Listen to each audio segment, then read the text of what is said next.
Mm, Me alegra mucho estar acá. Muchas gracias por conectarse a este espacio y espero que sea muy constructivo para todos nosotros. Espero que todos estén muy bien y bueno, ya contados minutos. Gracias.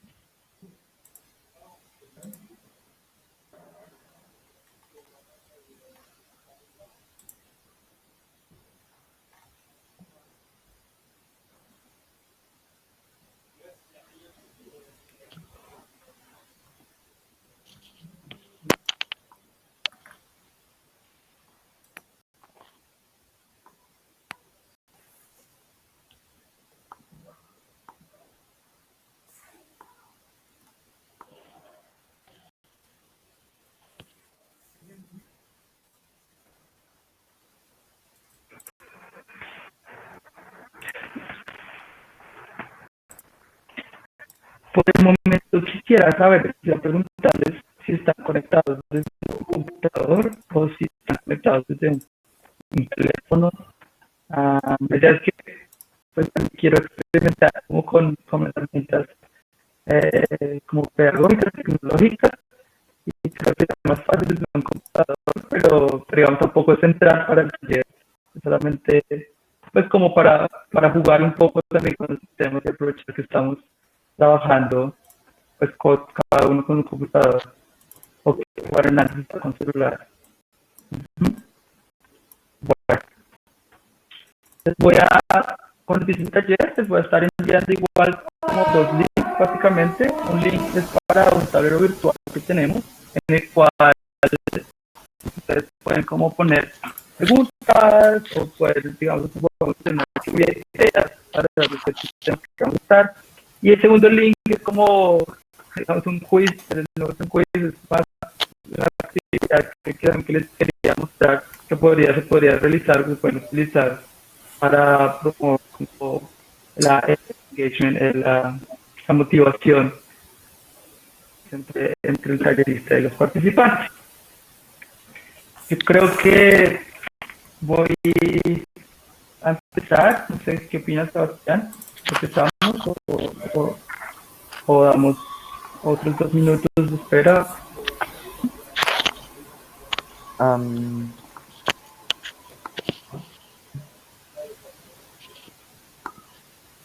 un momento, estoy intentando configurar para grabar, pero entonces un segundo y está terminando de añadirse gente. Sí, no hay problema. Vale, entonces ya me contado. Listo. Perfecto. Entonces, voy a comenzar con...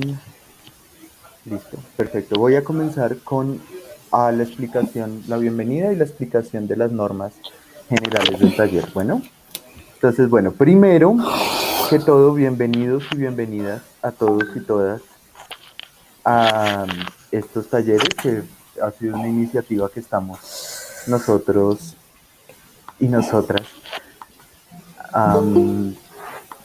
Es una iniciativa que estamos nosotros y nosotras comenzando a configurar como un proyecto que pueda darse a más largo plazo y que pueda comenzar a ofrecer otro tipo de posibilidades también como que tenemos en el tintero. Eso. Entonces, bueno, estamos muy, muy, muy felices de poder comenzar nuestro taller. Y bueno, les explico entonces las normas generales de estos talleres. Bueno, entonces lo primero es, ustedes ya en el correo, en los correos que hemos enviado, se les ha enviado los canales de atención y de soporte técnico. Tenemos 2 personas que están pendientes, una persona en el correo y una persona en el WhatsApp con... ¿Alguien puede apagar su micrófono, porfa? Tal. Eso, gracias, Victoria.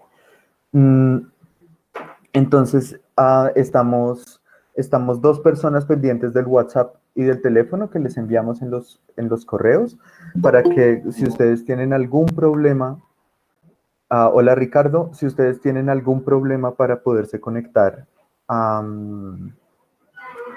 a los talleres o tienen alguna sugerencia o cualquier cosa, se pueden comunicar con nosotros, que estaremos ahí pendientes. Bueno, eso es lo primero.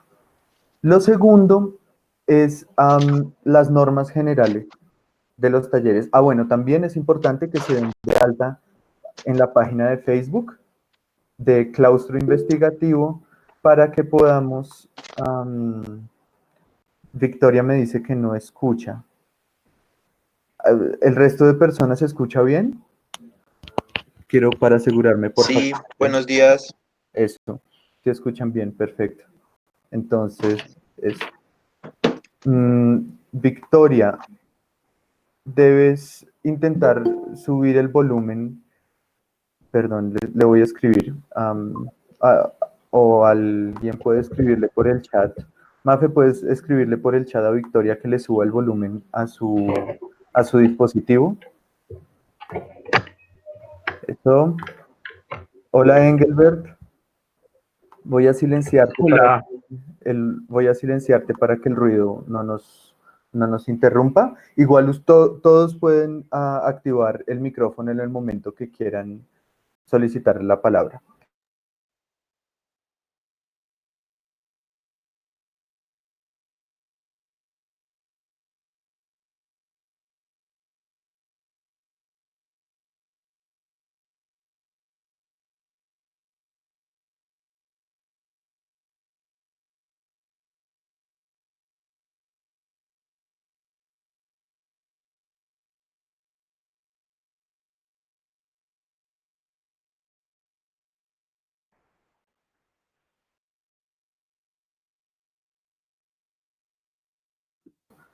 Perdón un momento, se me salió, me salí de la conversación ya. Creo que todos.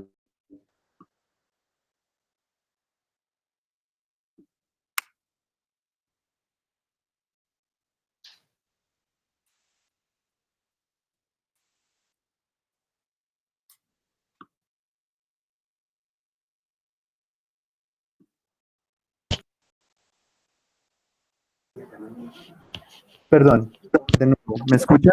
Se me salió, pero ya, vuelvo. Por favor, escríbanme si me escuchan. Vamos a continuar con... listo, bienvenida Ana. Las normas generales de los talleres. Perfecto. Entonces, primero, muy rápido, respeto y cortesía. Vamos a tratar de mantener un ambiente cordial y van a suceder problemas como vieron que me acaba de suceder a mí.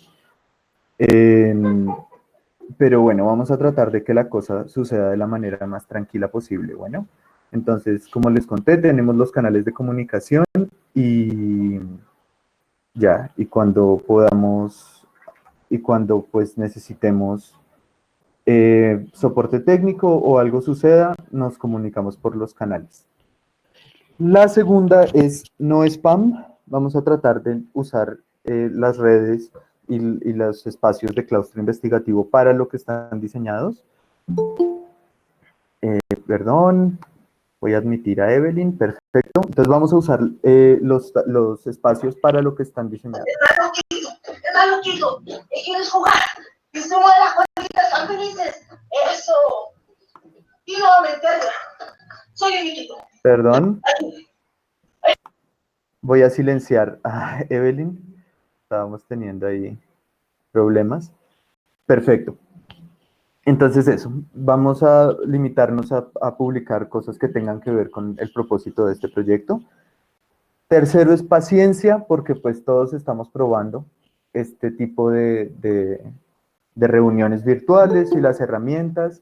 Entonces, pues necesitamos, por favor, que nos tengan muchísima paciencia. Y todos nos tengamos mucha paciencia. Lo cuarto es pedir la palabra, porque somos como muchas personas en un taller y si no pedimos la palabra esto se vuelve un caos. Entonces para pedir la palabra escribimos un mensaje en el chat. Bueno, entonces primero escribimos un mensaje en el chat, pido la palabra, puede ser, o necesito hablar o tengo una pregunta y ya el tallerista va a ver el chat o las personas que estamos haciendo digamos, el soporte técnico, vamos a ver el chat, les vamos a dar la palabra y ustedes activan su micrófono y hablan. Y mantener todo el tiempo el micrófono apagado, porque ya ven que el ruido puede interrumpir y molestar. Bueno, entonces eso. Y lo último, que es muy importante, es el respeto a la privacidad de las personas. Entonces aquí todos nos estamos conectando. Muchas veces en los correos aparecen los correos de las otras personas o aparece el nombre de las otras personas. Entonces hay que tratar de evitar contactos indeseados, de evitar buscar a la gente en Facebook para, sí, digamos, mantengamos la cosa dentro de los límites de la profesionalidad. Y eso, o ponernos a escribirle 8.000 correos al tallerista, pues nada, utilicemos los canales que van a ser proveídos, vamos a dar una encuesta y digamos, y si ustedes tienen alguna pregunta o necesitan contactar al tallerista, comuníquense con Claustro Investigativo y Claustro Investigativo va a contactarles cuando ustedes lo necesiten. Listo, entonces no siendo más, espero que todos y todas hayan escuchado bien. Bienvenidos y bienvenidas a los talleres de Claustro Investigativo y le doy la palabra a Diego para que comience con su taller. Muchas gracias. Muchas gracias, Sebastián. Buenos días una vez más a todos. Mi nombre es Diego González y pues hoy voy a estar en cargo del taller que se nombra la investigación en las ciencias del aprendizaje. Esta es un taller, digamos, una introducción a la introducción, digo yo. Digamos, tenemos un poco de tiempo, pero pues la idea es como darnos puntadas sobre qué es hacer investigación en este campo. Yo soy psicólogo de la Universidad Nacional de Colombia y hice una maestría en ciencias del aprendizaje en la Universidad de los Maximilians Universitat, aquí en Múnich, Alemania. Y ahora voy a empezar mis estudios de doctorado en medición y evaluación de educación en la Universidad de Oslo. Me alegra mucho que todos estén aquí y para mí pues, es una gran oportunidad de poder compartir.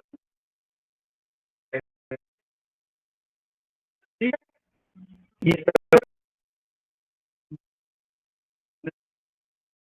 yo sé que los momentos, digamos, no son los más óptimos para hacer, digamos, en términos generales, para hacer investigaciones, pero pues qué bueno que podamos aprovechar estos espacios para conectarnos y para comunicar. El día de hoy voy a usar como dos herramientas también. Una es un tablero. Entonces, la idea es que las personas que estén en los computadores puedan copiar este link en sus exploradores de internet y esto los va a llevar como a un tablero en el cual ustedes pueden escribir o pueden, podemos hacer una lluvia de ideas.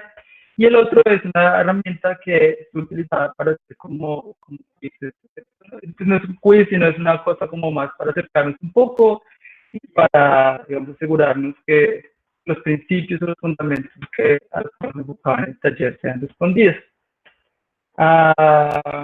Quiero también disculpar, digamos, por el método que voy a utilizar de enseñanza. Yo sé que no es lo más adecuado, digamos, en términos pedagógicos, pero entonces tengo una presentación en PowerPoint y pues la idea es que la vayamos revisando un poco entre todos y pues obviamente si tienen preguntas ya también tenemos un espacio para las preguntas al final del taller. Entonces voy a empezar compartiendo mi pantalla. Por favor, me dicen si pueden ver la pantalla.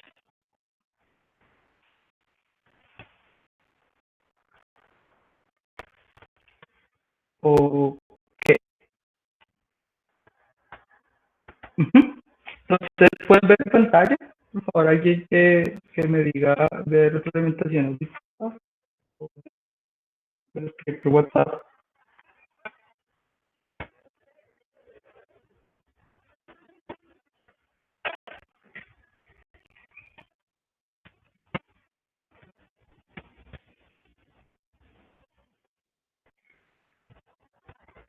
Ok, fantástico.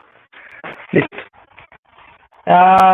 Bueno, ya es mi introducción el día de hoy y los objetivos del día de hoy es como revisar cuáles son las nociones sociales del aprendizaje, específicamente en dos momentos de la historia, momentos que han sido marcados por una evolución de la tecnología, el momento de la revolución industrial y pues se conoce también como ahora la sociedad de conocimiento, la economía del conocimiento, que es básicamente lo que vivimos el día de hoy. Luego pasaremos a una idea, una definición del campo de las ciencias del aprendizaje. Es un campo diferente a la psicología, a la pedagogía, a la sociología, a la antropología, pero es un campo, no es una disciplina, y en ese sentido pues involucra diferentes perspectivas, tanto metodológicas como teóricas, y tiene una definición particular del aprendizaje, que es algo que también vamos a tratar, digamos, en el taller. Al final, vamos a dar como unas brochadas sobre lo que es la investigación basada en diseño, que es como la metodología por excelencia usada, al menos en este campo denominado las ciencias del aprendizaje. Entonces, para empezar, me gustaría tratar esta herramienta y me gustaría que ustedes se conectaran a este link que les voy a enviar a través del chat del grupo de la conversación y con unas tres palabras rápidamente pueden como postular o hacer como una lluvia de ideas de lo que significa aprendizaje. Entonces,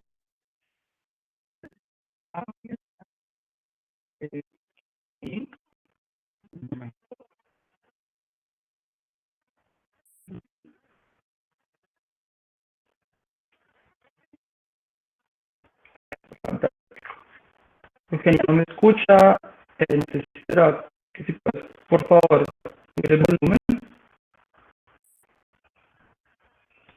Ok, les acabo de enviar el link del whiteboard. Esto es un tablero virtual en el que apenas ustedes empiecen a escribir, yo voy a poder ver, por ejemplo, acá veo como Juan, Evelyn, ya se conectaron. Y la idea es prácticamente que en 1, 2, 3 palabras puedan describir qué es el aprendizaje para ustedes.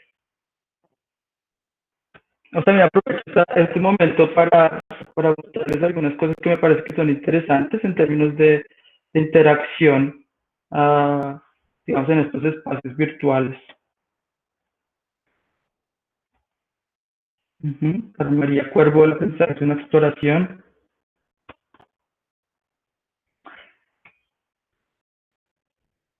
Esta herramienta tiene también una opción de texto, para que no tengan que solamente dibujar, sino que también pueden escribir texto. Conocimientos, cuántico, que es una adquisición de conocimientos o habilidades. Adquisición de nuevos conocimientos o habilidades. Es el aprendizaje para Juan, para Daniel, es construcción del conocimiento. Tatiana es un proceso de descubrimiento. Me parece muy interesante hacer este ejercicio porque sé que, digamos, por lo menos para mí es la primera vez que les estoy hablando para público que no son psicólogos. No sé si todos somos psicólogos, creo que no. Pero creo que es interesante darse cuenta cómo existen diferentes nociones de aprendizaje según los individuos, según las personas y según el campo también, el background que cada uno de nosotros tenemos. Bueno, voy a dejarlo en este momento ahí. Muchas gracias por sus respuestas y voy a continuar entonces con la presentación. Entonces, para llegar como a la concepción de economía, para tener que empezar desafortunadamente por lo que significaba aprender en el siglo XIX y el siglo XX, digamos, con la creación y la creación de los primeros colegios y las primeras educaciones formales, y una corriente de la enseñanza que se denominó el instruccionismo. Entonces, en el siglo XIX y el siglo XX, cuando las primeras escuelas fueron creadas, digamos, no había muchas nociones sobre lo que significaba aprender y sobre lo que significaba enseñar.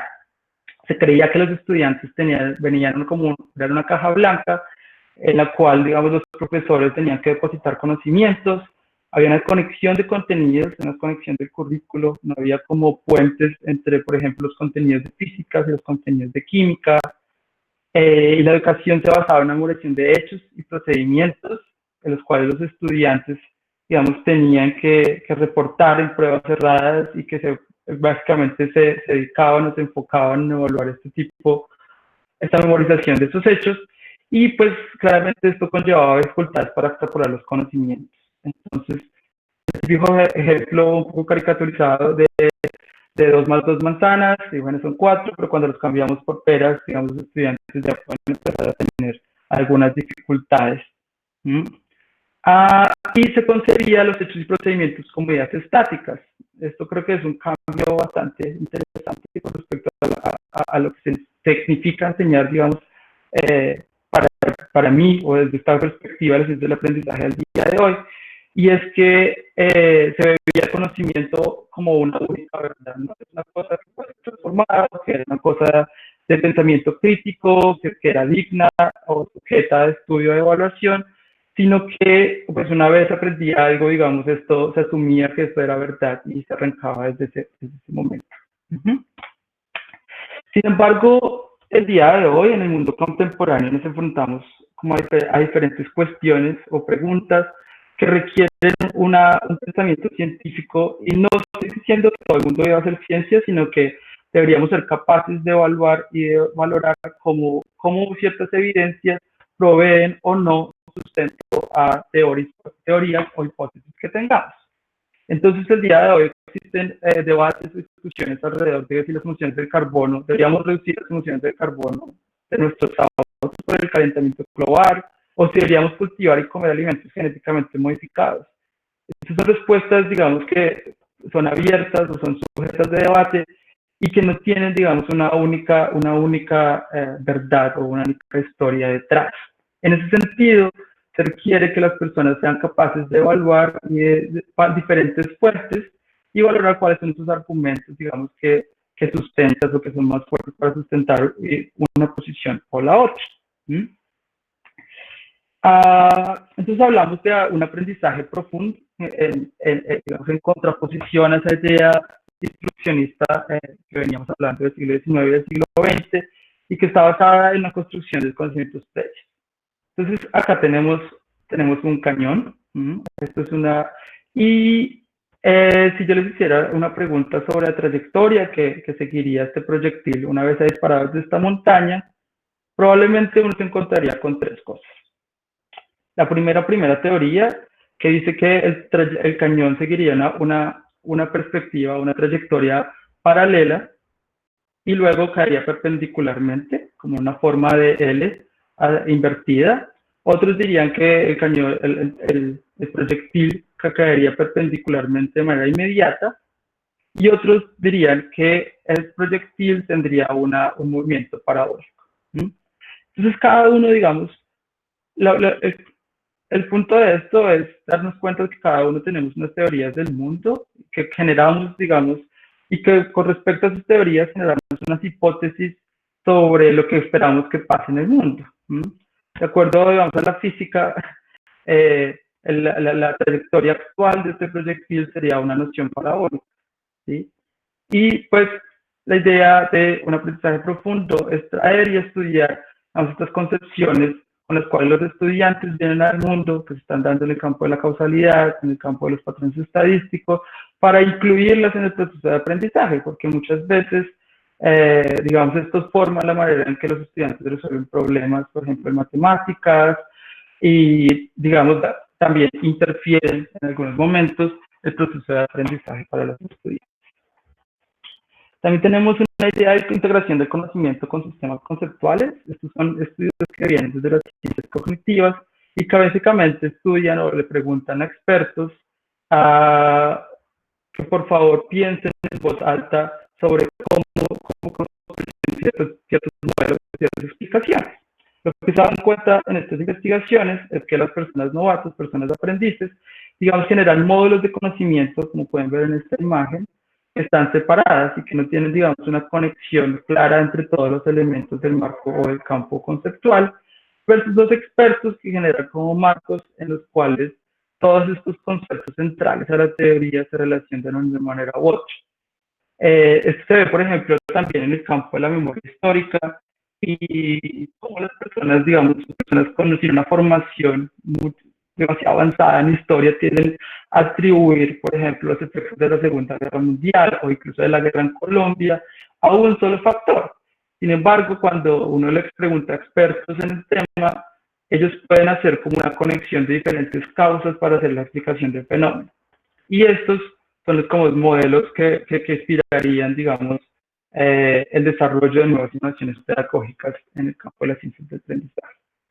Una tercera noción del aprendizaje profundo es una capacidad para encontrar patrones y principios. Entonces acá tenemos un ejemplo. Yo tengo esta caja que se llama una caja Blicker. Blicker no significa nada, pero es una caja Blicker. Y tenemos el triángulo, tenemos un triángulo acá, un círculo y un cuadrado. La idea de esta caja es que cuando detecta cierta cantidad de Blicker, la caja va a cambiar, después se va a prender. Entonces lo que voy a hacer ahora es que voy a poner las diferentes figuras encima de la caja y la caja va a emitir una respuesta.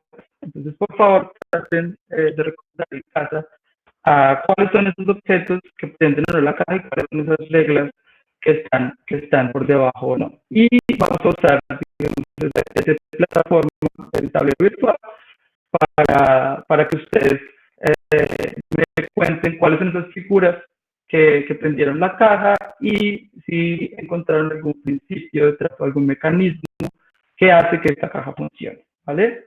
Entonces voy a empezar con el triángulo y bueno, vemos que el triángulo no prendió la caja. Ahora tenemos el círculo, ok, el círculo tampoco y tenemos ahora el cuadrado. Tampoco. Bueno, ahora vamos a tratar con dos objetos. Bueno, el triángulo y el círculo. No se prende la caja. Ahora el triángulo y el cuadrado. Y se prendió la caja. Y ahora el círculo y el cuadrado. No se prendió la caja. Entonces, bueno, digamos, este es un momento en el que ustedes me podrían ayudar, es bastante evidente, a cuáles son los objetos que prenden la caja, pero eso es un principio subyacente del mecanismo de cómo funcionaba esta caja. Se pueden conectar al whiteboard y escribirlo ahí, será fantástico.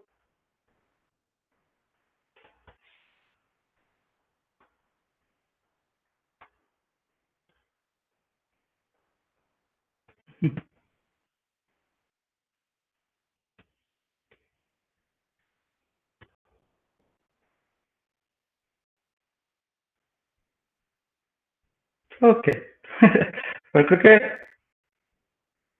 en un momento no hay respuestas. Pero la idea básicamente es que nosotros como adultos, digamos, somos capaces de encontrar, por ejemplo, en el caso de esta caja en particular, se necesitaban al menos dos objetos para que esta caja se prendiera, pero que el triángulo y el cuadrado son los únicos que podían prender la caja. El círculo y el cuadrado no funcionaba, ¿no? Entonces, estos son como ideas de conocimiento profundo que uno espera, obviamente, en esta caja, digamos, es muy fácil ver cuáles son esos principios, pero en campos como la física, o la biología o la química, digamos, no son tan evidentes. Y esto es como una noción de aprendizaje profundo que se tiene hoy en día, como que los estudiantes son capaces de encontrar esos principios que dan explicación a un fenómeno, procedimientos. También tenemos la idea de comprensión del proceso de creación de conocimiento. En este caso tenemos tres actividades básicas que están relacionadas con el campo de la ciencia, que son la generación de hipótesis, la experimentación y la evaluación de la evidencia. Esas son, digamos, las tres actividades principales en las cuales se involucra un científico al momento de generar conocimiento. Pero que además no son útiles solamente para los científicos, sino para nosotros, por ejemplo, en el momento que vemos noticias, o como lo estamos viviendo el día de hoy acerca de un virus, como la capacidad para que podamos discernir y como diferenciar o encontrar cuáles son estas fuentes de evidencia que, digamos, soportan la conclusión versus esas fuentes de evidencia que no soportan la conclusión. En psicología del desarrollo se usa esta tarea, que es una variable, se llama control de variables, una estrategia de control de variables, y está fundamentada en la caja que anteriormente ya les presenté. Entonces, en el primer cuadro tenemos que existen unas figuras Lego, que son básicamente, en vez de triángulo y círculo, ahora tenemos Lego que son de diferente color, y que son probados encima de esta caja. Entonces, en la primera situación, vemos que está el Lego verde y el Lego naranja, y que la caja se ha prendido. Luego lo que se hace en esta perspectiva es preguntarle a las personas, bueno, queremos conocer si el Lego naranja va a hacer prender a la caja. Entonces, pues escoja cuál es el tipo de evidencia, el tipo de combinaciones de Legos que usted usaría para responder a esta pregunta. Y se le dan dos opciones. Usted puede decidir colocar el Lego de la combinación rojo y verde encima de la caja, o puede decidir colocar el Lego de la combinación blanca-azul encima de la caja.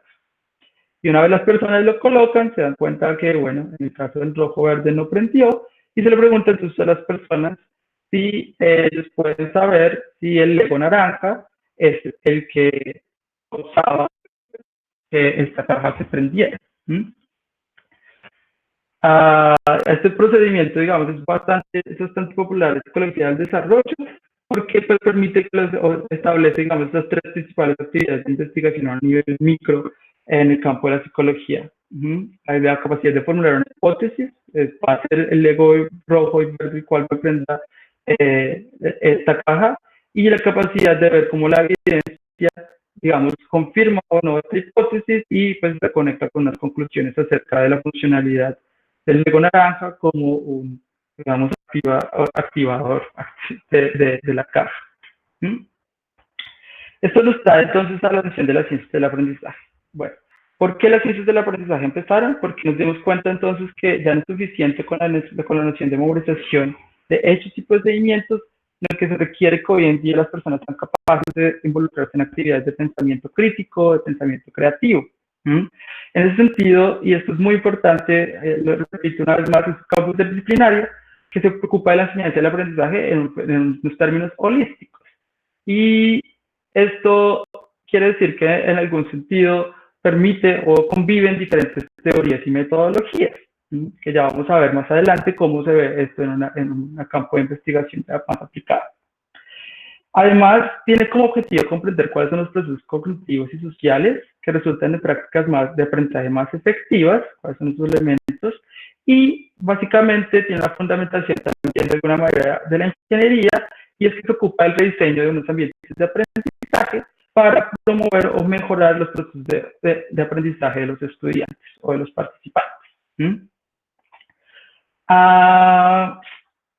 El programa de investigación en las ciencias del aprendizaje busca atender un puente entre la investigación y la práctica. Entonces ya no son psicólogos diciéndole a las personas o a los profesores, ok, por favor implemente esto, sino que son profesores también y en conjunto todas las personas o investigadores en las ciencias humanas trabajando conjuntamente y buscando avanzar tanto la teoría como tener un impacto dentro de la práctica, tener un impacto en el aprendizaje de los estudiantes. Y las ciencias del aprendizaje se encargan de evaluar y analizar las intervenciones o innovaciones pedagógicas en aproximaciones, en ambientes experimentales o en investigaciones basadas en el diseño. Finalmente, algo muy importante de este campo es que también saca al individuo o lo pone o estudia al individuo en las ciencias cognitivas, que es básicamente los antecedentes de este campo de investigación de las ciencias del aprendizaje. Se empezaba con un individuo que estaba en un laboratorio en el cual, digamos, varias variables eran controladas con la finalidad de generar explicaciones causales, ¿sí? Pero en las ciencias del aprendizaje, digamos, se vio que tenía muchas dificultades porque muchas veces los principios que se encontraban en el laboratorio no eran aplicables al campo de la práctica. Entonces, en ese sentido, pues, las ciencias del aprendizaje tratan de ser una reivindicación de esa discusión, fundamentando o articulando esos dos tipos de investigaciones. Diego, perdón, te interrumpo. ¿Podríamos ¿Sí? hacer una parada técnica de 5 minutos para probar los audífonos tuyos? Porque parece que el micrófono está un poquito complicado. Ahí me está escribiendo la gente por el chat. Y yo te estaba escribiendo por el interno. Entonces, si quieres, sí, tomémonos unos minutos, todos, es decir, no todos, para esperar que Diego pruebe otros audífonos para arreglar el problema.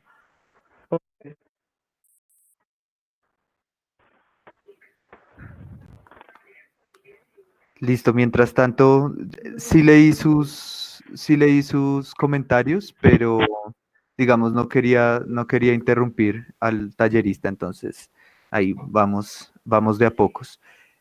También te quería decir que utilicemos el chat de esta aplicación, porque el whiteboard la gente ha tenido como problemas con el whiteboard. Entonces, utilicemos el chat de acá, Ok, de esta aplicación, para que la gente pueda responderte las preguntas. ¿Listo? Entonces, si quieres, Diego, prueba a hablar un rato. ¿Y me escuchas bien? ok, sí, sí los escucho. ¿Ustedes me escuchan mejor? Perfecto. Ahora mucho, mucho mejor. Uy, lo siento. Uh, ok, ok, fantástico. Qué bueno que se escuche mejor. Qué lástima que se no haya escuchado antes. Ok, bueno. Pero no te preocupes, Diego, porque se escuchaba por rato solo algo entrecortado. Ahora, si alguien necesita que se repita alguna parte, podemos hacerlo también. Y en el momento en que de pronto no se entienda algo por estos temas de audio, les recomiendo escribir por el chat y ahí ya lo solucionaremos. ¿Listo? Pero creo Eh, que en general todo se ha entendido, creo yo. ok, igual aprovechamos pues, este momento como para pues, si tienen alguna pregunta o algo, nos podríamos discutirla hasta el momento. Ah, pero bueno, ustedes, digamos, ganan. Ok, ok. Ok, entonces voy a continuar con la presentación. Mm, fantástico. Entonces estaba hablando de cómo se concibe el conocimiento, el aprendizaje en las ciencias en las ciencias del aprendizaje, valga la redundancia, y digamos, una concepción que incluye al individuo en todas sus dimensiones, desde la composición biológica, la composición corporal, digamos, sería hasta la producción de las herramientas con las cuales contamos. Entonces, en este momento, por ejemplo, tenemos un computador, pero también tenemos una cultura, un background histórico que ha formado, digamos, ciertos patrones de interacción y de relación entre nosotros, ¿cierto? Sería muy difícil pensar, si no digo imposible, cómo sería el aprendizaje, digamos, si no pudiéramos hablar, si no tendríamos lenguaje, solamente porque nuestra formación, digamos, de nuestra boca y nuestra lengua no es capaz de producir esos sonidos. Digamos, eso daría campo a otro tipo de aprendizajes y pues es muy fácil observarlo, por ejemplo, en la naturaleza, ¿no?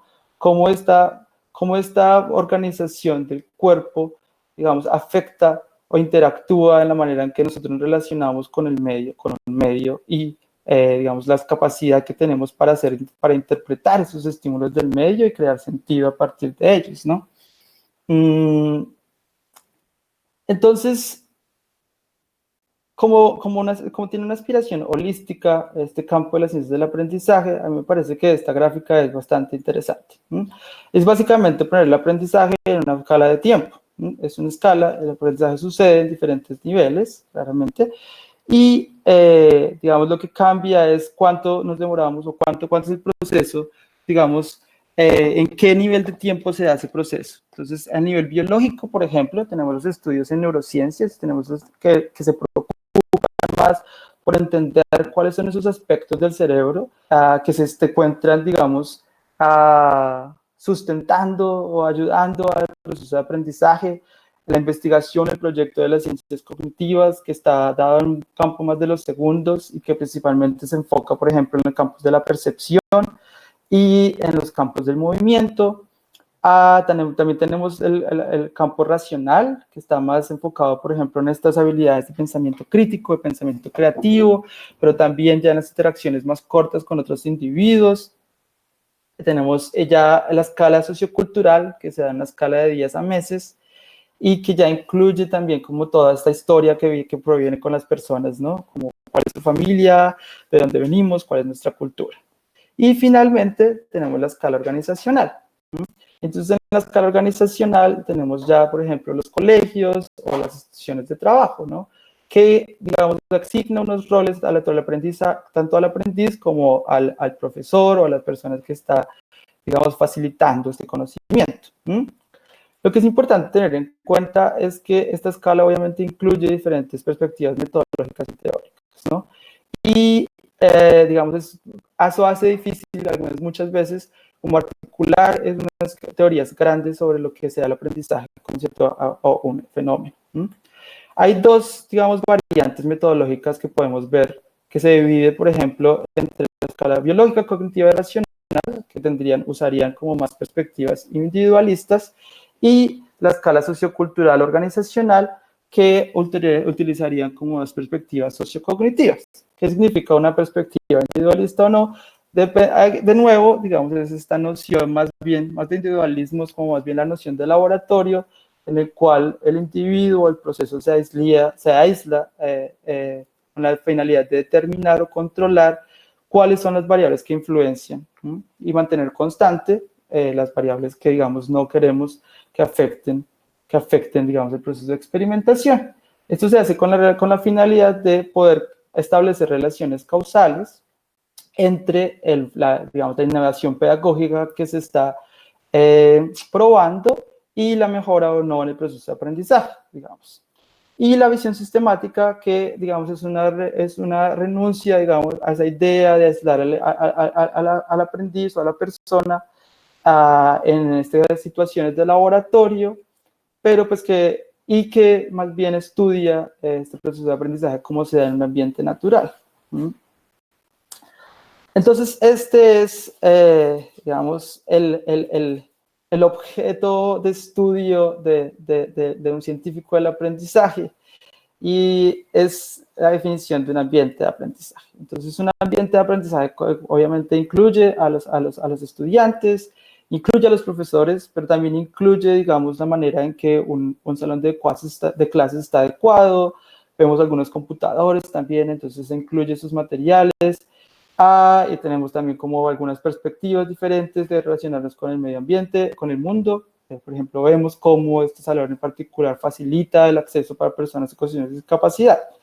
Y lo que busca el científico del aprendizaje es tratar de variar alguno de estos elementos con la finalidad de ver si esto puede ser o no, o puede afectar, mejorar o no el proceso de aprendizaje en los estudiantes.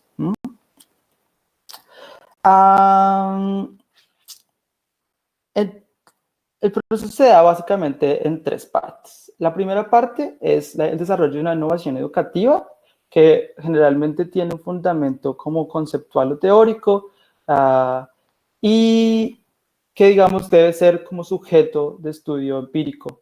O sea, debe ser posible como hacer de alguna manera relacionar, llevarlo a la práctica, a un experimento, digámoslo así, con la finalidad de determinar cuál es el impacto de esta innovación pedagógica en el aprendizaje de los estudiantes. Y en la segunda fase es obviamente pues, enfocada en documentar la eficiencia de esta innovación, que obviamente debe tener un efecto en el proceso de aprendizaje de los estudiantes. Y en la tercera fase, digamos, ya la idea es escalar estas innovaciones a otros ambientes y contextos en los cuales, digamos, se pueda estar trabajando, se pueda implementar el proceso. Los estudios de diseño, que es la metodología con la cual se realiza, digamos, los anteriores tres pasos, son entonces estudios que, digamos, plantean estudiar el aprendizaje en su ambiente natural. Sin embargo, esto tiene problemas metodológicos en el sentido de que es muy difícil, si no imposible, atribuir cambios en el ambiente, digamos, el cambio desarrollado por el científico del aprendizaje o la persona que desarrolla la innovación pedagógica. Es muy difícil relacionar, digamos, ese cambio con una mejora o no en el proceso de aprendizaje de los estudiantes, porque pueden haber otras variables que están influenciando o que afectan, o que pueden haber tenido un efecto dentro de la mejora o no del proceso de aprendizaje. Por eso es que me parece interesante esta idea de plantear estos estudios de diseño en términos de trayectorias de estudios, en los cuales se dan, digamos, en diferentes fases y que les voy a mostrar ahora mismo con un ejemplo de una investigación. Entonces, esta es una investigación llevada a cabo en este marco, que es el proyecto COMPAS, que básicamente se fundamentaba o se inspiró en las investigaciones sobre la representación del conocimiento. Entonces, si ustedes me pudieron escuchar, al principio hablábamos de cómo los expertos organizan su conocimiento a través de o alrededor de conceptos que son centrales, ¿no? Entonces, por ejemplo, en el caso de la física y los movimientos o de las máquinas simples, estaba la concepción de fuerza, estaba la concepción de energía, y bueno, y digamos, cómo las personas establecían ciertas conexiones entre estos conceptos para explicar la manera en que las máquinas funcionaban, versus una persona aprendiz que, digamos, no establece estas conexiones o no, pues, digamos, no ha establecido aún estas conexiones, sino que tiene el concepto de fuerza, el concepto de energía separados y todavía no entiende muy bien estas conexiones. Entonces, la idea de esta investigación fue diseñar un tutor cognitivo, que es básicamente un software que es implementado para facilitar, digamos, la visualización de ciertas representaciones, en este caso la visualización de esos contenidos o conceptos centrales en las nociones de fuerza y movimiento en física. Y la idea era que la interfaz luce un poco así. Entonces el estudiante tenía acá como un mapa conceptual en los cuales estaban los conceptos principales y acá, digamos, tenían una explicación de cómo estos conceptos se relacionaban. Entonces la hipótesis en este estudio era investigar si estos mapas conceptuales ayudaban o no a los estudiantes a tener un proceso de entendimiento, a entender mejor estas nociones de fuerza y movimiento. Y para hacer eso se desarrolló una variación de principios. Entonces tenemos acá un profesor, esto me parece también muy interesante porque muestra como el poder investigativo que pueden tener también los profesores en el aula, y este profesor estaba a cargo de dos salones de clase. En uno de los salones de clase se utilizó esta metodología, este software que básicamente consistía en estos mapas conceptuales junto con esta explicación, y en el otro se utilizaba más bien como esta instrucción que ya estaba siendo dada y que venía siendo como una tabla de contenidos más bien, en los cuales los diferentes temas iban siendo dados, pero no existía, digamos, como esta conexión entre los conceptos principales. Adicionalmente había un pretest y pues un posttest. Y en el estudio número 2, este ya fue con otros profesores y otros cursos, y la idea era ver cómo se sostenía o no este principio en diferentes grados y en diferentes temáticas. Entonces, en este segundo estudio teníamos 2 profesores, cada uno tenía 4 salones de clase asignados, y 2 de esos salones de clase fueron asignados aleatoriamente al método COMPAS, mientras los otros 2 fueron asignados como al método tradicional ya usado por los profesores. Este estudio incluía 156 personas y pues ya fue un poco más largo, ya tenía 7 semanas, y también se evaluó como un pretest y un posttest. Entonces, lo que se encontró en estos estudios principalmente fue que el método, digamos, no tuvo una repercusión inmediata en la comprensión que tenían los estudiantes sobre los conceptos de noción y fuerza de las máquinas simples en los test de pregunta cerrada. Sin embargo, cuando había respuestas abiertas entre los grupos, cuando se compararon las respuestas abiertas entre los grupos que usaron el método y los que no usaron el método, se encontró que existían diferencias significativas. Es decir, los estudiantes que usaban el método eran capaces de articular estos conceptos principales, digamos, de una manera más coherente que las personas que no usaron este método. Además, se dieron cuenta que había una relación entre la manera en que los estudiantes usaron estos mapas conceptuales y el resultado que obtuvieron en la prueba. Entonces, lo que ellos se dieron cuenta a partir de estos 2 estudios es que los estudiantes necesitaban un cierto tipo de ayuda para poder hacer un mejor uso de la plataforma, que finalmente conllevara, digamos, a mejores resultados en el aprendizaje. Entonces, en el siguiente estudio, ellos, digamos, testearon esta hipótesis, y aquí tenemos de nuevo entonces este profesor que tiene 2 salones de clase. Ya en este caso específico, los 2 salones de clase estaban usando el método de los mapas conceptuales, la plataforma del software, pero la diferencia es que en uno los investigadores, los profesores, digamos, dieron retroalimentación a los estudiantes acerca de cómo usar la plataforma, mientras que en el otro no hubo ningún tipo de soporte. Lo que se dieron cuenta aquí es que este soporte, digamos, sí ayudaba a que los estudiantes hicieran mejor uso, una mejor transición entre los conceptos, y pues finalmente tenía resultados entre diferencias, digamos, significativas entre los estudiantes que usaron este soporte y los estudiantes que no usaron este soporte. Hasta el momento, digamos, aquí estábamos moviéndonos en esta noción de aprendizaje en un sentido racional o cognitivo, pues, digamos, si ustedes recuerdan esta línea del tiempo, digamos, con las diferentes perspectivas. Y ahora lo que hicieron los investigadores en este caso fue llevar esta investigación como, digamos, al campo más social, cultural o constructivista. Y es como ver las interacciones entre los profesores y los estudiantes. Entonces, basados en las investigaciones previas, los investigadores también tomaron observaciones de clase sobre cómo los profesores facilitaban las discusiones en pequeños y grandes grupos y se dieron cuenta que, digamos, había dificultades. Y para hacer esto, se dieron cuenta que había dificultades en este aspecto. ¿Cómo se dieron cuenta? Pues los investigadores, en este caso, lo que hicieron fue hacer una grabación por video, en la cual se codificaban los tipos de interacciones que tenía el profesor con los estudiantes. Lo que se dieron cuenta al final es que el profesor que, digamos, se le facilitaba más estas discusiones, promover estas discusiones en pequeños y en grandes grupos, digamos, sus estudiantes obtuvieron mejores resultados al final en el post-test sobre los principios de las máquinas simples. A partir de esto, entonces se desarrolla una noción en la cual, digamos, los investigadores se dan cuenta que existe una necesidad de desarrollar unas guías o unos elementos de apoyo para los profesores, de tal manera que estos puedan, digamos, ser más, digamos, proactivos, pues, puedan ser más, no sé, puedan tener una mayor facilidad para promover estas discusiones en el pequeño y los grandes grupos. Y ya en el campo, en la fase de iteración número 3, lo que se hace es llevar esta investigación a otros salones de clase y a otros tipos de colegios con la finalidad de evaluar la escalación, el grado de escalabilidad de la iniciativa, ¿no? Entonces, ya, digamos, los investigadores tienen una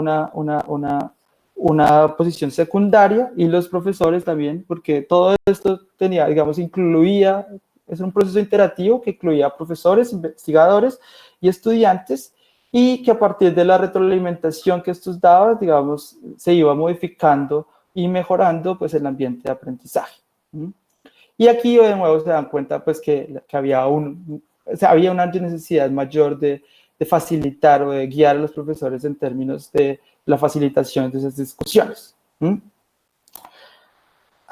Entonces, esta es como la noción de las trayectorias de estudios en el diseño, en la investigación basada en el diseño. Me parece que tiene un poder bastante interesante para evaluar como las innovaciones pedagógicas, pero que también muestran cómo se pueden mover esas investigaciones a través de los diferentes niveles biológicos, cognitivos, racionales, socioculturales y organizacionales en la investigación. Estos son como ya para finalizar, espero que no me haya tardado mucho tiempo, como digamos, los pasos recomendables que se debería seguir en una investigación basada en el diseño. Y es que tenga preguntas significativas, que se puedan investigar empíricamente y que estén sustentadas teóricamente. Me parece que eso es una cosa bastante importante, que está vinculada la investigación a la teoría, y que se pueda proporcionar una cadena de razonamiento coherente y explícita. Es decir, que la evidencia que se pueda recolectar a partir de los estudios, digamos, sí sustente o no, digamos, la eficiencia o la efectividad de la innovación pedagógica, pero que también aporte al avance y a la construcción de las teorías sobre el aprendizaje. Otra cosa bastante importante en este campo de investigación es que tiene que haber un impacto real en los estudiantes. Entonces digamos, muchas de las investigaciones tienen un fundamento cognitivo, esto porque obviamente yo soy psicólogo y tengo un mayor conocimiento sobre eso, seguramente hay investigaciones en otros campos, pero lo que pasa en psicología generalmente es que nosotros tenemos, digamos, una aspiración por conocer, el conocer por el conocer, que me parece fantástico, pero, digamos, en la ciencia del aprendizaje ya es otro tipo de dialéctica o formación, ¿no? Entonces, es importante avanzar la teoría del aprendizaje, pero pues también es importante demostrar cuál es su efecto real en el mundo. Y es pues importante también recolectar datos y usar los métodos de investigación que pueden determinar, que pueden digamos, puedan ser expuestos ante la comunidad para que este sea sujeto de escrutinio público. Y esto, creo, esto es todo. Me parecería chévere ahora detectar otra herramienta. No sé si va a funcionar, pero vamos a intentarlo. Aquí les voy a mandar otro link a través del chat. Esta es una página que me parece interesante. Se llama Kahoot y es, digamos, para hacer un quiz.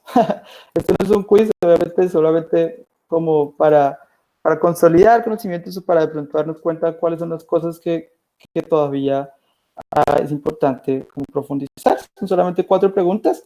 El código, les voy a preguntar por un código, entonces acá les envío el código y pues espero que puedan unirse, que se diviertan. Y la idea de esta plataforma es que una vez ustedes se conectan,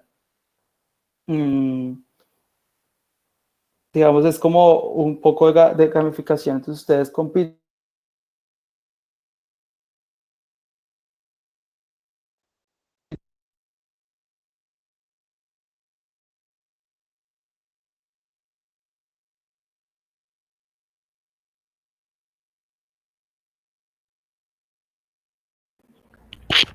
Perdón, Diego, perdiste tu micrófono.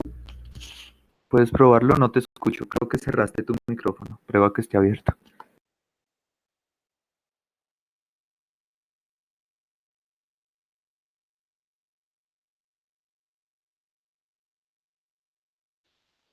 No, aún no te escucho, Diego. O no sé si soy yo. ¿Alguien más no lo escucha?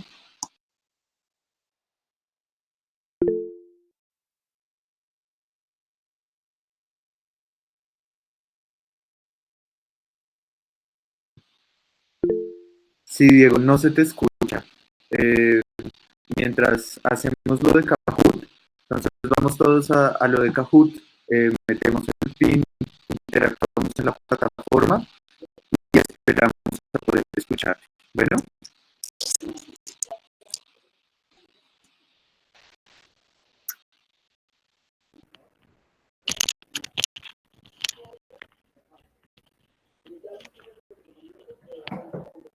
listo, Dieguito, intenta hablar.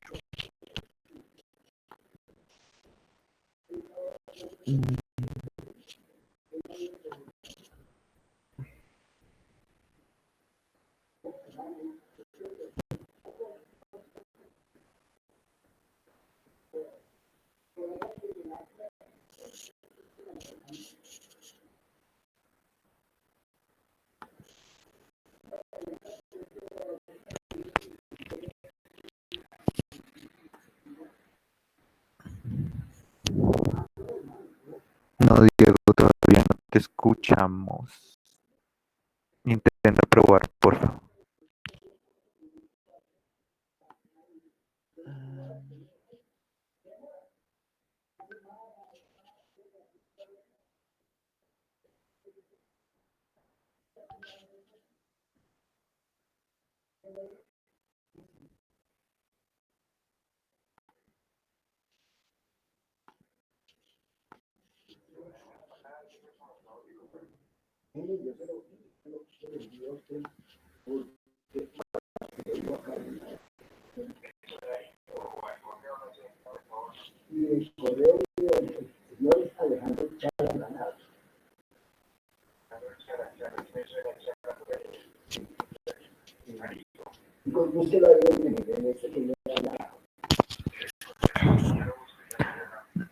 No, Diego, no te escuchamos todavía. Yo no te escucho, no está, el micrófono tuyo no está conectado. No, pues yo también la he visto, pues yo no digo, no se la he visto, pero sí la he escuchado y sí, claro, yo sí, porque yo estuve ahí un tiempo. En este momento ni siquiera la uso totalmente, pero sí por el nombre la saco, como si usted... ¿Hay posibilidad de conectarse, Diego, desde tu celular, por ejemplo? ¿O desde otro dispositivo? Ya apagaste el micrófono, préndelo de nuevo e intenta. ¿Aló? ¿Hola? Ahora sí, perfecto. Ok, gracias. Lo siento por los problemas técnicos. Primera vez también para mí, digamos, usar estas plataformas en este ambiente. Creo que es un proceso de aprendizaje, pero bueno. No sé si tienen alguna pregunta sobre que podamos discutir, que vamos a abrir, digamos, ustedes, pues la idea era como hacer una introducción sobre lo que es el campo de las ciencias del aprendizaje y las metodologías de investigación, o una metodología de investigación usada, digamos, hay muchas más de las cuales no hablamos, pero pues, digamos, la idea también es promover un poco la discusión y el debate o las preguntas o otras perspectivas que ustedes puedan tener, de tal manera que hagamos como creamos una comunidad de aprendizaje entre todos nosotros. Listo, perfecto. Entonces, ¿cómo vamos a funcionar con las preguntas? Es a la persona en el chat, por favor, escriban pregunta y ahí vamos a ir dando la palabra con Diego, dependiendo de cuántas preguntas podamos mirar. Volvamos todos y todas, por favor, volvamos a Meet, no estemos en Kahoot, volvamos a Meet lo más pronto posible y si alguien tiene alguna pregunta, ponemos pregunta, damos la palabra y la persona activa su micrófono y hace la pregunta y Diego la contesta, ¿listo? Entonces vamos a dar un momentito y escriban en el chat cuando deseen. Listo, Asumi, porfa. No me acuerdo de tu nombre, perdóname. Asumi Arte, por favor, pregunta.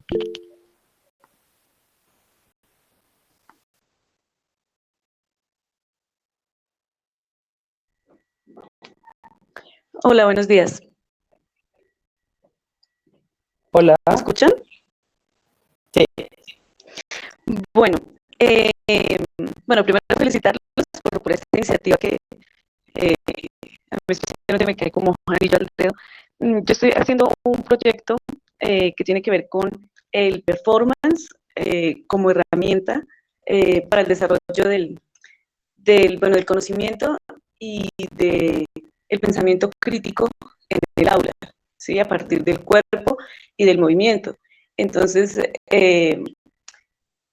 no solamente como un espacio dentro de la materia de artes plásticas, entonces usamos el performance, no, sino en todas las asignaturas. Entonces, pues, me parece muy interesante lo que nos decías de la metodología del diseño, de la investigación basada en el diseño. Entonces, me gustaría saber cómo de pronto puede aportar este tipo de investigación para el proyecto. Sí, pues me parece muy interesante, digamos, escuchar sobre lo que haces. Es una campo de investigación, me parece muy interesante y también hay, digamos, teorías sobre la cognición corporizada, ¿no? Y cómo, digamos, las ciertas prácticas, ciertos movimientos dan fundamentos, son el fundamento más bien de ciertos procesos cognitivos. Digamos, lo que me parecería interesante es, pues primero como que trata cuáles son los objetivos, digamos, de la implementación de la innovación pedagógica. Me parece que igual ya la tienes fundamentada. Ahora lo que hay que ver, lo que hay que fundamentar es que es una cuestión que va de la mano con este tipo de investigación, es cómo, digamos, cuáles son las evidencias que puedes colectar de tal manera que se argumente a favor o en contra, digamos, de la efectividad de tu metodología. Es un campo que, digamos, todavía está bastante exploración. Mi tesis de pregrado fue precisamente sobre eso, cómo evaluar o cómo incorporar, digamos, la relación entre movimiento y cognición.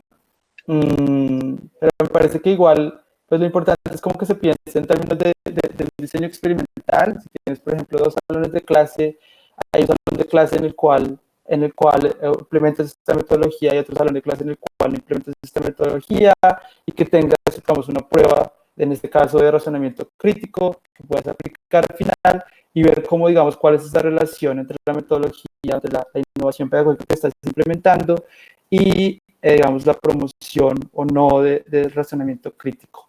Me parece muy chévere, igual si quieres también, luego podemos me puedes escribir y podemos seguir pensando sobre este caso en particular, que es de mi mayor agrado. Listo, perfecto. Entonces, Ricardo, continúa.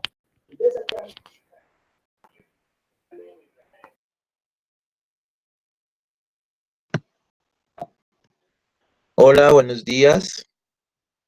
Bueno, primero agradecer como la oportunidad de estar en este espacio y poder como experimentar como el tipo de estudio primero, ¿no? Como que es bien particular eso, ¿no? Como estar presente en un tipo de estudio de esta calidad virtual. Mi pregunta va un poco como si podías ampliar un poco el marco en torno de la ciencia del aprendizaje en el aspecto holístico, ¿sí? Ya que un poco yo estoy muy inmerso en la práctica y casi un poco distanciado de los aspectos teóricos, pero más acreditándole como a un fenómeno de la experiencia este tema, ¿no? Entonces, ¿cómo desplegar un poco más la ciencia del aprendizaje en aspectos más holísticos? De pronto, sí, como con una realidad más en el campo artístico, tal vez, o también relacionado como como la acción de performar en los campos de acción. Esa sería un poco mi pregunta. Hola. Digamos, es muy interesante lo que tu pregunta. Ok, hay un campo de investigación. Ahora, si la pregunta es, digamos, relacionada con el tipo de movimiento, hay una teoría que fundamenta que está, digamos, relacionando la idea de cognición y movimiento, como el movimiento como fundamento de la cognición, que son las teorías corporizadas. En ese sentido, lo que se ha investigado, por ejemplo, ahora, en términos de investigación, de aprendizaje y prácticas, es cómo, ahora que tenemos este tipo de tecnologías, incluso como la experimentación en un ambiente virtual, que es una acción performativa, digamos, ya no estamos preguntando al estudiante, ok, por favor piense en este tipo de experimento, ¿no? Sino le estamos poniendo al estudiante a realizar cierto tipo de acciones, y a partir de esas acciones el estudiante va desarrollando un vocabulario, digamos, una conexión con los temas, ¿no? Está la pipeta, por ejemplo, si pensamos en un experimento en química, ¿no? Hay un movimiento, una acción de revolver diferentes elementos químicos para generar un resultado a partir de esta relación. Digamos, hay teorías que hablan sobre esto, sobre cómo es importante permitir a los estudiantes o poner a los estudiantes en este campo performativo, de tal manera que exista una asociación entre una acción y un tipo de conocimiento, un conocimiento conceptual en este caso. Sobre el campo de las artes, desafortunadamente, digamos, no tengo un ejemplo que te pueda dar ahora mismo, pero si alguien, pues sé que hay muchos artistas en el público, si alguien también tiene como una idea de cómo está conectado esta idea del performance en las artes, pues también estaría muy bienvenida a la discusión.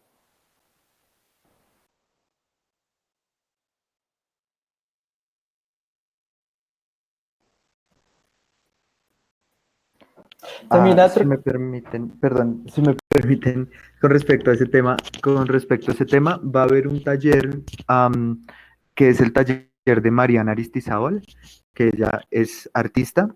Ella estudió una maestría en Performance Practice as Research, entonces, así como la performatividad y la investigación.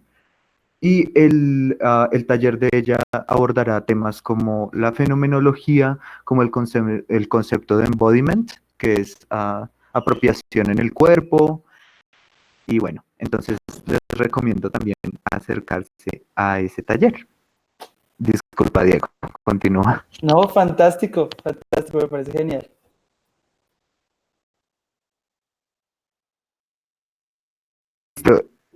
Listo, entonces sigue Victoria.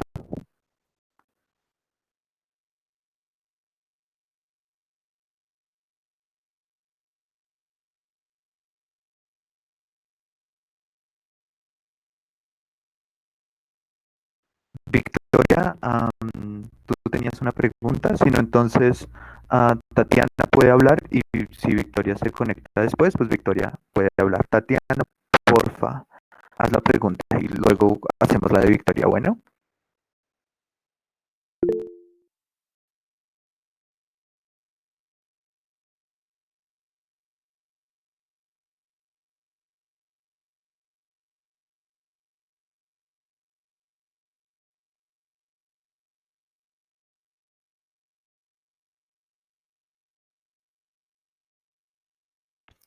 Tatiana Santa Cruz tenía una pregunta.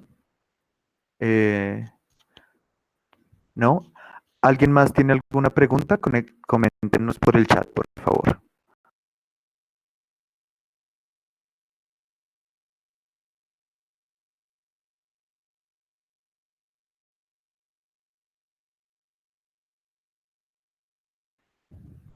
Bueno, yo sí tengo una pregunta y es, en términos de posicionalidad, digamos como en esta experiencia que nos contaste, ¿cómo se sitúa el investigador y si hay algún tipo de método de recolección de datos, digamos que tenga que ver con el investigador, sí, puesto en juego, digamos, también en la investigación, el investigador como objeto de estudio también, y eso, qué tipo de métodos de recolección de datos se utilizaron más allá de las evaluaciones que se hagan a los estudiantes, si hay algún tipo de diarios, entrevistas o ese tipo de cosas.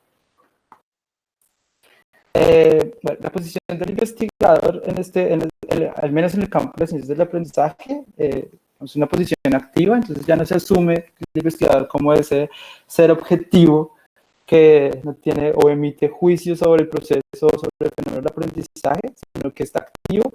Y también, y en ese sentido, digamos, se asume que influencia y modifica tanto el diseño de la investigación como el ambiente de aprendizaje.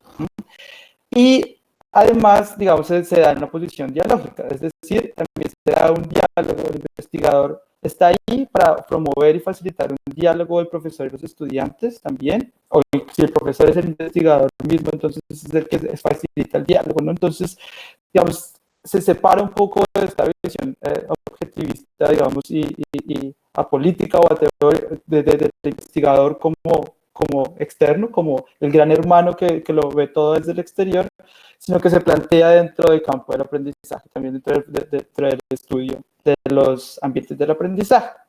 En términos de metodologías, los investigadores también usan como diarios de campo, observaciones o metodologías.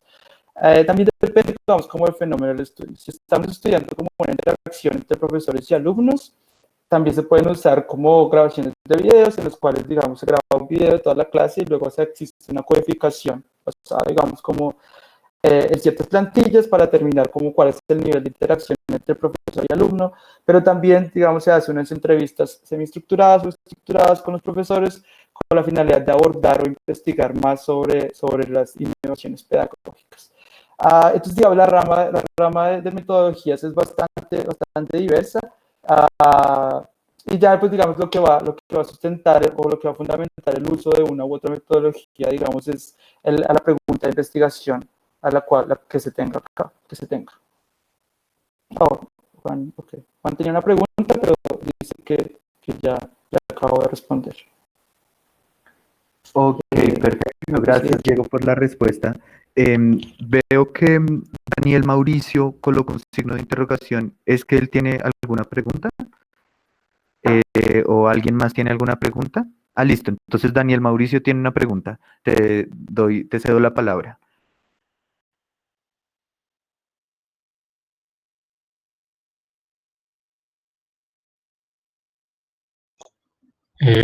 Hola, buenos días. Bueno, primero que todo, muchas gracias por la charla, creo que fue bastante interesante. Digamos, en particular, quisiera no sé, preguntarles sobre cuando se habló de las líneas de tiempo, digamos, digamos, diferentes formas explicativas, incluso de abordaje de la cognición. Usted planteó, digamos, como estos diferentes niveles. pero no estoy muy seguro de cómo plantear esa relación, pues un poco sobre la visión holística y de pronto también como esta cosa de recolección de datos. Entonces, digamos, es claro a veces, o bueno, no sé, yo he visto como casos donde se encuentran relaciones, por ejemplo, de lo biológico a lo cognitivo a lo social, o lo social a lo institucional, pero no sé si hay una pretensión desde las ciencias de aprendizaje de abordar todos estos problemas desde en su completud, o si digamos hay o si la pretensión es más de vincular solo, no sé, como es del embodiment, lo biológico a lo cognitivo y lo cognitivo a lo social, o si hay una cosa más unificada de todos los niveles, digamos, en líneas temporales, y digamos, cómo se relacionaría esto un poco con, pues, con la toma o con la medición, ¿sí? O sea, con la recolección de datos para iniciar estas diferentes líneas de tiempo. Sí. Muchas gracias, Daniel, por la pregunta. Digamos, la línea del tiempo funciona como un elemento gráfico, y lo que quiere decir, o sea, las ciencias del aprendizaje, digamos, no se ni siquiera se clasifican como ciencias, sino como campo de investigación, en el sentido de que confluyen actores con diferentes backgrounds, como personas, sociólogos, neurocientíficos, científicos cognitivos, psicólogos, pedagogos, antropólogos. Y lo que se plantea, digamos, sí se plantea que debería existir una articulación, sin embargo, al día de hoy, digamos, no se ha sido exitoso, sino lo que se plantea es como un poco lo que vimos con el estudio, con el caso que presentaba ya en el ejemplo de la metodología COMPAS. Y es la idea de moverse a través de los diferentes niveles para investigar cómo se da el fenómeno del aprendizaje a un nivel como cognitivo, en el caso cuando los estudiantes estaban estudiando, haciendo uso de estos mapas conceptuales, a un nivel más constructivo de interacción, el caso de cómo los profesores facilitaban o no discusiones de pequeños y grandes grupos. En ese sentido, digamos, lo que hay, no hay como una metodología nueva, sino que las metodologías son prestadas de otros ramos de conocimiento, y lo que se hace es tratar de articular como un fenómeno, una serie, o de presentar un fenómeno, una rama de estudios, de diferentes estudios que apunten a esos diferentes niveles de conocimiento. Creo que con el ejemplo que di, digamos, es uno de esos ejemplos de cómo se puede hacer este fenómeno, estudiar este caso de los mapas conceptuales, por ejemplo, en diferentes niveles. Y hay otro que es, por ejemplo, con un tutor cognitivo para la enseñanza de la álgebra. Entonces, aquí también los estudiantes, por ejemplo, los investigadores se movieron al nivel de las neurociencias, en los cuales realizaban estudios de eye tracking, como básicamente dónde el estudiante está mirando la pantalla, cuáles son esos puntos más calientes, para determinar dónde poner ciertos como tips o ayudas para que los estudiantes puedan tener un mejor uso de la plataforma. Entonces, sí hay una pretensión, digamos, de reportar el aprendizaje como un fenómeno holístico. Sin embargo, al día de hoy, digamos, todavía lo que se tiene son estudios sobre el mismo fenómeno de estudio que realiza preguntas a diferentes niveles, ¿no? Entonces, se tiene la misma innovación pedagógica, digamos, este uso del software para enseñar álgebra, para enseñar física, y lo que se hace es ver cómo esto funciona a nivel biológico. Entonces, eye tracking, neurociencias, a nivel cognitivo, entonces cuál es el proceso como de raciocinio que tienen los estudiantes, a nivel de interacción, cómo los estudiantes interactúan o colaboran, o cómo existe esa colaboración entre profesor y estudiante, ¿no? Y pues cada uno de esos niveles, digamos, plantea unas metodologías particulares que vienen fundamentadas, obviamente, desde unos campos, de unas perspectivas teóricas.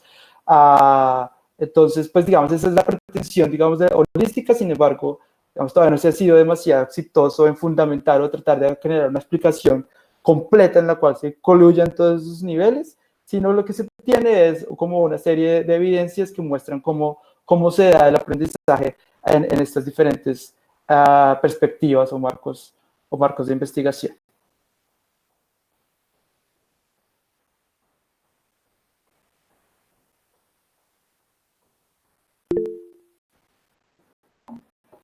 Listo, Diego, entonces muchas gracias.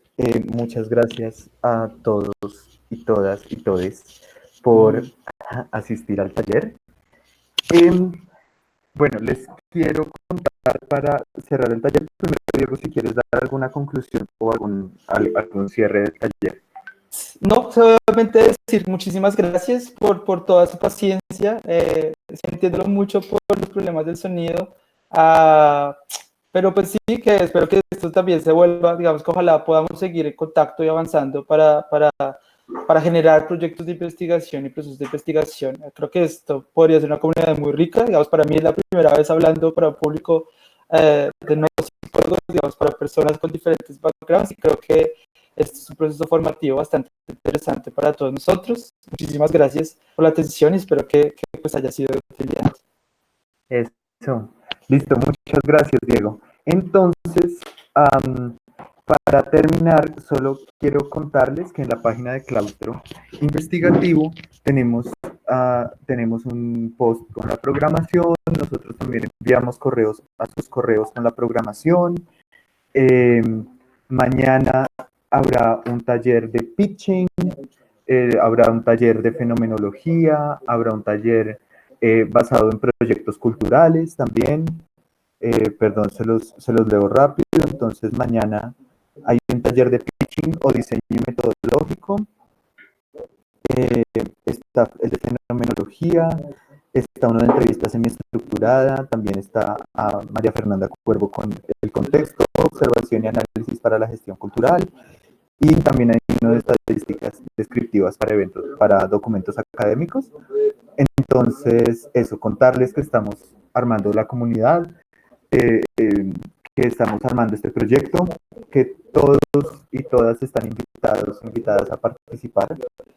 Entonces, si alguien como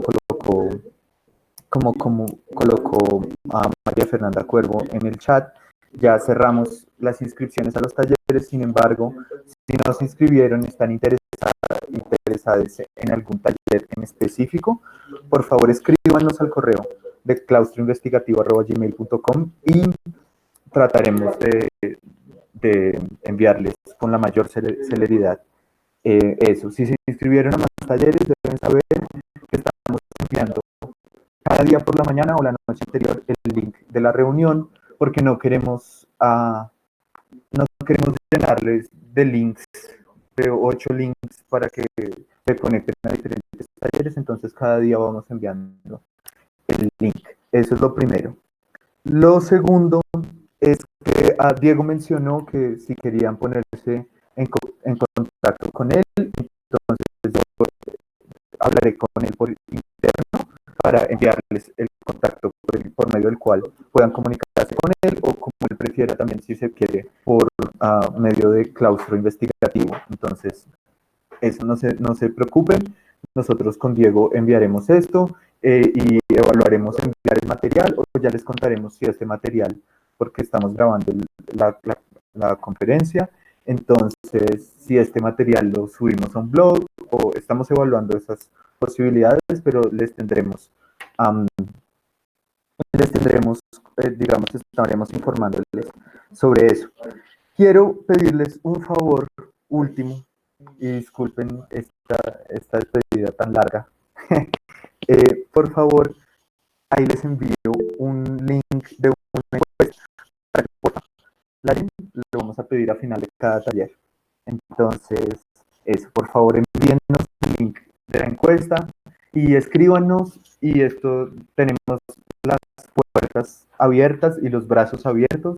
Entonces, cualquier cosa que ustedes crean que pueden aportar al proyecto, por favor, escríbanos, dictando un taller, o con alguna idea, o con alguna plataforma, o con cualquier idea que tengan. Estamos dispuestos y dispuestas a eso. Entonces, listo. No sé si alguien tiene alguna pregunta con respecto a lo que acabo de decir.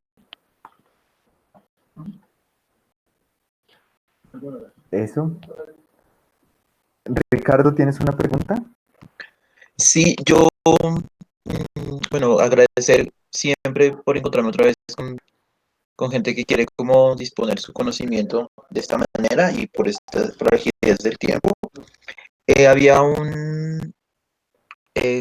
algunos de los, yo preguntaba porque yo no escogí todos los talleres, ¿verdad? Pero de todas maneras sí me interesaría como escuchar las ponencias de los compañeros. Y no sé si haya un perfil de asistente que creo que lo escuché o lo leí en el correo electrónico, no estoy seguro. Pero quería preguntar eso, si más gente se quiere escribir y si podemos publicar y difundir la información de que la gente se quiere escribir o simplemente es como pues la gente puede estar de asistente y si el link, y si no me comparten el link, les escribo para la conferencia que no me escribí, poderla tomar como asistente. Esa es la pregunta. Sí, lo que mencionábamos de asistente es un poco la labor que estoy haciendo yo en este taller. Entonces, somos miembros del equipo que estamos, digamos, asistiendo técnicamente el taller y dando la palabra y eso. Pero nosotros cortamos, digamos, la inscripción por medio del formulario porque se habían inscrito más de 90 personas por taller. Entonces, como dijimos, un taller con 150 personas es un montón y digamos que nos comienza a complicar porque somos un equipo pequeñito. Sin embargo, si quieren inscribirse a talleres a los cuales no alcanzaron a inscribirse, envíenos un correo. Incluso si quieren, ese día también está la página de Facebook de Claustro Investigativo, o si no por el WhatsApp, escríbanos y les enviaremos el link, no hay ningún problema y pueden participar normalmente. Lo paramos como les cuento, por eso, como porque eran demasiados correos y porque había un momento en que teníamos que tener un consolidado de cuáles eran las personas inscritas para poder enviar los correos pertinentes, pero es solo eso. ¿Listo? Si alguien tiene alguna otra pregunta, perfecto. Si alguien tiene alguna otra pregunta, esperamos ahí. Y si no, entonces, nada, dar por terminado el taller y muchísimas gracias a todos, a todas por asistir, por la paciencia, estamos tratando de solucionar los inconvenientes técnicos. A Diego por el taller, muchas gracias y estamos en contacto, como les digo, les enviaremos un correo a las personas participantes de este taller con la manera como va a estar la conferencia subida por internet y con el material que podamos enviar para que ustedes revisen y con los contactos y todo, ¿listo? Entonces, un abrazo muy grande desde Claustro Investigativo. Gracias, Diego, gracias, Mafe, y estamos pendientes. Bueno, chau, gracias. Muchas gracias. Gracias.